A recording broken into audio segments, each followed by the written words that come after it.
নমস্কার দর্শকবৃন্দ, আমি কৃষ্ণকান্ত সিনহা শিলচর নিউজে আবার আপনাদের সবাইকে স্বাগত জানাই। ইম্পর্টেন্ট গুরুত্বপূর্ণ কয়েকটা খবর নিয়ে আসাম, সঙ্গে থাকবেন। ভিডিওটা দেখার সঙ্গে সঙ্গে চটকলা কপট কষা কামনা যাতে সবার কাছে গুরুত্বপূর্ণ খবরটা পৌঁছে থাক। দর্শকবৃন্দ, এডিআরই এর যারা পরীক্ষা দিয়েছিলেন ওনাদের জন্য হচ্ছে খবর, ওনাদের রেজাল্টটা কখন হবে। ওনাদের রেজাল্টটা হবে ফেব্রুয়ারি মাসের লাস্টে অথবা মার্চ মাসের ফার্স্ট উইকে। ফেব্রুয়ারি মাসের লাস্ট অথবা মার্চ মাসের ফার্স্ট উইকে ওনাদের সেই ফলাফলটা ওনাদের বেরোবে। দর্শকবৃন্দ, রেজাল্টটা মুখ্যমন্ত্রী আজকে সেটা জানিয়ে দিয়েছেন।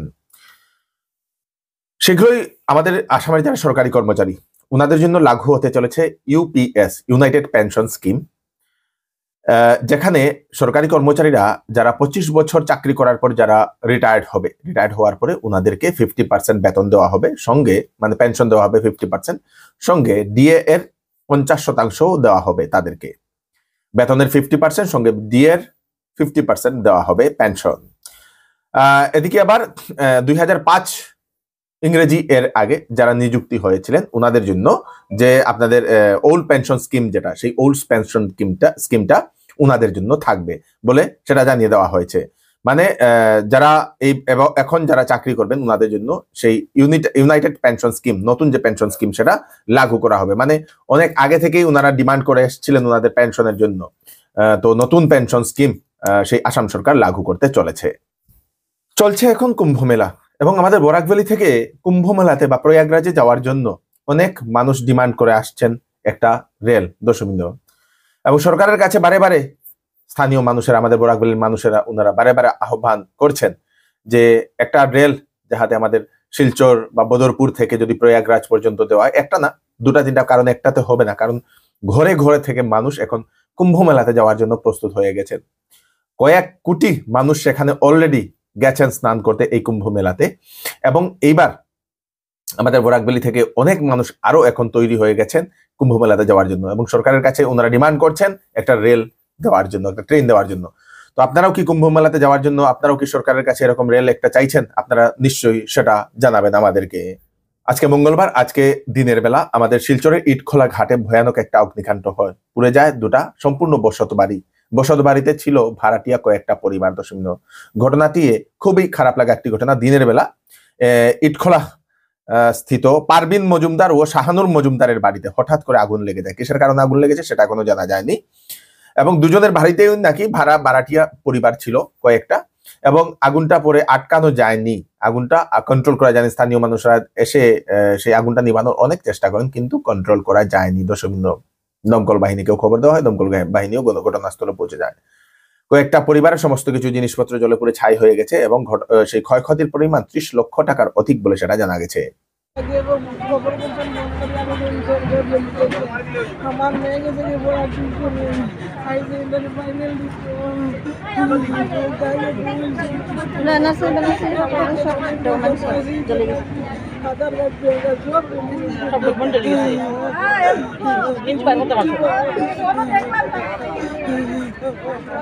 আগুনটা আসলা না,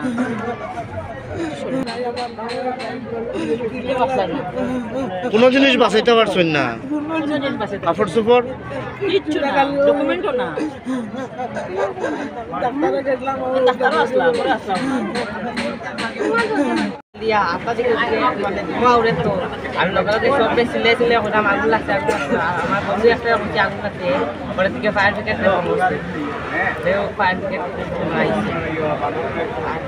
কাছাড় জেলাতে শুরু হতে চলেছে খেল মহারণ 2.0, তার জন্য প্রস্তুতি সম্পূর্ণ শেষ করে নিয়েছে প্রশাসন। 1 ফেব্রুয়ারি থেকে 10 ফেব্রুয়ারি পর্যন্ত চলবে এই খেল মহারণটা।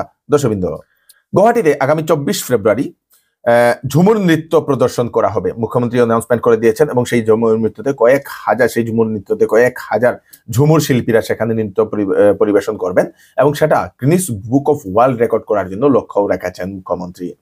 সেখানে আমাদের কাছাড় জেলার 7টি বিধানসভা থেকে 160 জন ঝুমুর শিল্পীকে নেওয়া হবে। তার জন্য অলরেডি দক্ষ যে টিচার যারা আছেন, প্রশিক্ষক যারা আছেন, তাদেরকে নিয়ে 13 জন বলে জানা গেছে কাছাড় জেলাতে, তাদেরকে নিয়ে এখন ট্রেনিং চলছে অলরেডি।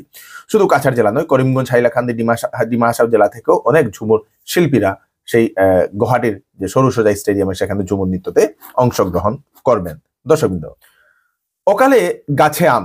দর্শকবৃন্দ, আচরিত একটা দৃশ্য। জেনারেলি ড্রাফটিং করা গাছগুলোতে দেখা যায়, কিন্তু ন্যাচারাল একটি গাছ, সেই গাছে বেশ কয়েকটা আম, তাও বড় বড়, মানে সেই পাকা অবস্থায় এরকম দেখা গেছে দর্শকবৃন্দ। এরকমই একটা ঘটনা আমাদের শিলচরের চ্যাংকুরি রোডের নয়াগ্রাম, সেই নয়াগ্রামে অমলেন্দু সিনহা এর বাড়িতে বলে সেটা জানা গেছে। সেই অমলেন্দু সিনহা এর বাড়িতে নাকি গাছে আম বড় হয়ে গেছে অকালে। জেনারেলি এই সময়টায় আমরা আম দেখতে পাই না, এবং সেই এলাকা জুড়ে একটা আলোড়নের সৃষ্টি করে দিয়েছে। মানে সেটা মানে সেই খবরটা চারদিকে ছড়িয়ে পড়েছে, মানুষই সেই গাছটাও দেখতে গিয়েছেন বলে নাকি সেটা আমরা জানলাম দর্শকবৃন্দ। আপনারাও কি এরকম কোথাও দেখেছেন? আপনারা নিশ্চয়ই সেটা জানাবেন আমাদেরকে, কি এরকম অকালে আম দেখেছেন আপনারা, এত বড় বড় আম, আপনারা নিশ্চয়ই জানাবেন। সেল সেল সেল চৌধুরী টেক্সটাইলে চলছে বাম্পার সেল। শীতের কাপড়ে আপ টু 50% ছাড়, ব্লেজার সেটে আপ টু 30% ছাড়, সঙ্গে রয়েছে 8,999 টাকার কেনাকাটায় ব্যাট কভার গিফট, 14,999 টাকার সঙ্গে ডিনার সেট, 19,999 টাকার সঙ্গে ট্রলি ব্যাগ। 10 দিনের ভিতরে বিক্রিত মাল পছন্দ না হলে টাকা ফেরত পেয়ে যাবেন। তাড়াতাড়ি করুন, দেরি না করে চলে আসুন চৌধুরী টেক্সটাইল ফাটক বাজার। চৌধুরী টেক্সটাইল ফাটক বাজার, গলি নম্বর 2, শিলচর। ওয়েডিং সিজন উপলক্ষে শ্যামসুন্দর জুয়েলার্স আপনাদের জন্য নিয়ে এলো HUID সার্টিফাইড হলমার্ক গহনার নিত্য নতুন কালেকশন, এবং সঙ্গে পাচ্ছেন সোনার গহনার মজুরির উপর 40% ছাড় এবং ডায়মন্ডের উপর 15% ছাড়। এছাড়াও এখানে পাবেন পুরাতন সোনার বিনিময়ে নতুন গয়না নেওয়ার সুযোগ। তাড়াতাড়ি চলে আসুন Shyamsundar jewellers, central road, Silchar. Guwahati যাওয়া একটি নাইট সুপার থেকে বাজেয়াপ্ত করা হয়েছে 70 কেজি 700 গ্রাম গাঁজা। 5 গ্রাম পুলিশ ও সিআরপিএফ যৌথ অভিযান চালিয়ে শিলচর থেকে গুয়াহাটি যাওয়া একটি নাইট সুপারকে তালাশি অভিযান চালায় AS01 FC 8199। সেখানে পাওয়া যায় 70 কেজি 700 গ্রাম গাঁজা, এবং তাদেরকে যারা পাচার করতে নিয়ে যাচ্ছিল 4 জনকে গ্রেফতার করেছে পুলিশ। তাদের নাম হচ্ছে অমরনাথ কুমার, রাহুল কুমার, অনুজ কুমার, তারপরে বেজনাথ কুমার। তাদের বাড়ি পাটনা, বিহারে বলে সেটা জানা গেছে দর্শকবৃন্দ। আসামে হতে চলেছে অ্যাডভান্টেজ আসাম 2.0। সেখানে 300 জনের অধিক ইন্ডাস্ট্রি লিডার্স ভারত তথা ভারতবর্ষের বিভিন্ন স্টেট তথা বিদেশ থেকে এসে সেখানে অংশগ্রহণ করবেন বলে সেটা জানা গেছে দর্শকবৃন্দ। তার জন্য প্রস্তুতি চলছে। 25 এবং 26 ফেব্রুয়ারিতে অনুষ্ঠিত হবে গুয়াহাটিতে এই অ্যাডভান্টেজ আসাম 2.0 দর্শকবৃন্দ। সোমবার রাত বদরপুরের জাতীয় সড়কে স্কুটি নিয়ে দুর্ঘটনাগ্রস্ত হয়ে প্রাণ হারায় কাঞ্জু কুমার চেতিয়া নামের এক স্কুল ছাত্র। ক্লাস 10 এর ছাত্র বলে সেটা জানা গেছে। সেই দুর্ঘটনাতে আহত হয়েছেন আরো 2 জন। মঙ্গলবার সেই ছাত্রের, সেই কাঞ্জু কুমার চেতিয়া যে সেই ছাত্র মরদেহকে ময়নাতদন্ত করে SMCH শিলচর মেডিকেল কলেজ এবং হাসপাতালে ময়নাতদন্ত করে সেই পরিবারকে সমঝিয়ে দেওয়া হয়েছে। হাইলাকান্দির লালাতে সেই টান্টু দরবার শরীফের বার্ষিক উরুস মেহফিলের চলছে এখন প্রস্তুতি প্রায় শেষের পথে বলতে পারেন দর্শকবৃন্দ। আজকে দেখা গেছে হাইলাকান্দি যিনি এসপি মহোদয়া, উনি স্পেশাল টিম নিয়ে সেই সমস্ত অ্যারেঞ্জমেন্টটা উনি দেখে এসছেন। সেখানে কি হয়েছে কি না, প্রশাসনের কি থাকবে ভূমিকা, সবকিছু নিয়ে উনি দেখে এসছেন। সেখানে সেই অ্যারেঞ্জমেন্টটা কিরকম হয়েছে সেটা দেখে আসছেন। প্রায় কয়েক হাজার মানুষের সেখানে সমাগম হবে বলে সেরকম অনুমান করা হচ্ছে। ত্রিপুরার সিপাহী জেলার জৌহর নবোদয় বিদ্যালয়ের যে ভোজনালয়ের যে আছে সেই ক্যান্টিনের খাবার খেয়ে 80 জন ছাত্রছাত্রী অসুস্থ হয়ে পড়েছেন। তাদেরকে হাসপাতালে ভর্তি করা হয়েছে। ফুড পয়জনিং এর কারণে এই ঘটনাটি ঘটেছে বলে সেটা জানা গেছে দর্শকবৃন্দ। ফেব্রুয়ারির 1 তারিখ পর্যন্ত আসামের বিভিন্ন প্রান্তে বৃষ্টি হওয়ার সম্ভাবনা, IMD এর সতর্ক বাণী দর্শকবৃন্দ। আসামের বেশ কয়েকটি জায়গাতে আজকেও বৃষ্টি হয়েছে দর্শকবৃন্দ।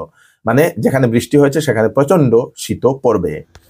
কাছাড় জেলার ধলাই সমষ্টির মনিয়ারখাল বাগানের কটনপুর গ্রামে একটি ট্র্যাক্টরের নিচে চাপা পড়ে মৃত্যু হয়েছে একজন ব্যক্তির।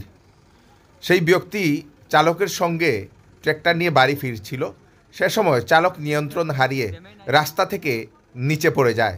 নিচে পড়তেই মানিক উড়িয়া নামের ব্যক্তি সেই ট্র্যাক্টরের নিচে চাপা পড়ে যায় এবং ঘটনাস্থলেই সেই মানিক উড়িয়ার মৃত্যু হয়।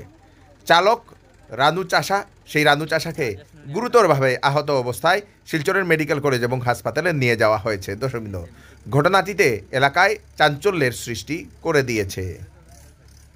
তো এই হচ্ছে আজকে স্পেশাল আপডেট। তাড়াতাড়ি আমি 12টা আপডেট দিয়ে দিলাম। তাড়াতাড়ি এই আপডেটগুলো সবাইকে পাঠিয়ে দেবেন যাতে সবার কাছে পৌঁছে যায়। আমি কৃষ্ণকান্ত সিনহা আবার নতুন আরেকটি ফ্রেশ আপডেট নিয়ে আপনাদের সবার সামনে ফিরে আসবো। ততক্ষণ আপনারা সুস্থ থাকবেন, সেফ থাকবেন। ধন্যবাদ।